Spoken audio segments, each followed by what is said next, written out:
अमरावती जवळील चिरोडी जंगल परिसरात वन विभागाने वन्य प्राण्यांसाठी कृत्रिम पाणवठे तयार करून महत्त्वाचं पाऊल उचललेलं आहे। उन्हाळ्यामध्ये नैसर्गिक पाणी स्रोत आटत असल्यामुळे प्राणी गावांकडे वळण्याचा धोका वाढतो आणि हे टाळण्यासाठीच 5 ठिकाणी पाण्याची सोय करण्यात आलेली आहे। या उपक्रमामुळे मानव प्राणी संघर्ष कमी होण्यास मदत होणार आहे। स्थानिकांकडून देखील या निर्णयाचं स्वागत केलं जात आहे।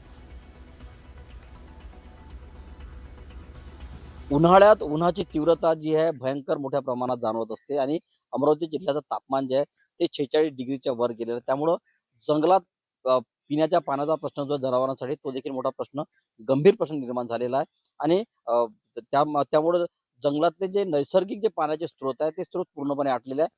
त्यामुळे जंगलातील पाण्यांना पिण्यासाठी वन विभागाच्या वतीने छोटे छोटे पाणवठे आपण बघू शकतो। या ठिकाणी अशा प्रकारचे पाणवठे केलेले आहे। मी सध्या अमरावती नजीकच्या चिरोडी जंगलातील या कोर भागात या ठिकाणी जवळपास मुख्य रस्त्यापासून 6 ते 7 किलोमीटर आतमध्ये असलेला भाग आहे। या ठिकाणी आपण पाहू शकतो की या ठिकाणी पाणवठा जो आहे तो पाणवठ्या पाण्याने भरलेला आहे आणि मोठ्या प्रमाणात या जंगलात प्राणी जे आहे, मोर असेल, बिबट असेल, वाघ असेल, नीलगाय असेल, रानडुक्कर असेल, हरिण असेल, मोठ्या प्रमाणात जे अनेक विविध प्रकारचे प्राणी जे आहेत त्या जंगलात असतात आणि या प्राण्यांसाठी पाण्यासाठी व्यवस्था जी ते वन विभागाच्या वतीने करण्यात आलेली आहे। अशा प्रकारचे पाणवठे जे आहे जवळपास या जंगलामध्ये कोर जंगल आहे, मोठ्या प्रमाणात तयार केलेल्या वन विभागाचे कर्मचारी आपल्यासोबत आहे। आपण त्यांना विचारूया। दादा मला सांगा, अशा प्रकारचे किती पाणवठे या ठिकाणी आहे आणि कोणते कोणते जनावर या ठिकाणी आढळतात?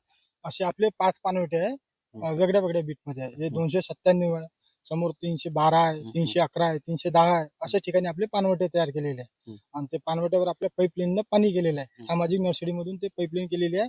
हर एक ठिकाणी इथं पाणी येतात आपल्या किती किलोमीटरवरून पाणी आणलेलं आहे? 10 किलोमीटरवरून पाणी असेल तर। आणि इथं बिबट असेल, हरण असेल, आपल्या मोर असेल, नीलगाई असेल, डुक्कर असेल, असे सगळे जनावर इथे येऊन पाणी पितात। या पाणवठ्या केल्यामुळं, पाणवठे तयार केल्यामुळं नागरिकांमधला आणि प्राण्यांमधला संघर्ष जो आहे तो संघर्ष देखील मोठ्या प्रमाणात थांबलेला आहे। नाहीतर हे जनावरं जे आहे ही गावाकडे आपली तहान भागवण्यासाठी गेले असते, मात्र या पाणवठ्यामुळे मोठ्या प्रमाणात नागरिक आणि वन्य प्राण्याचा संघर्ष थांबलेला आहे।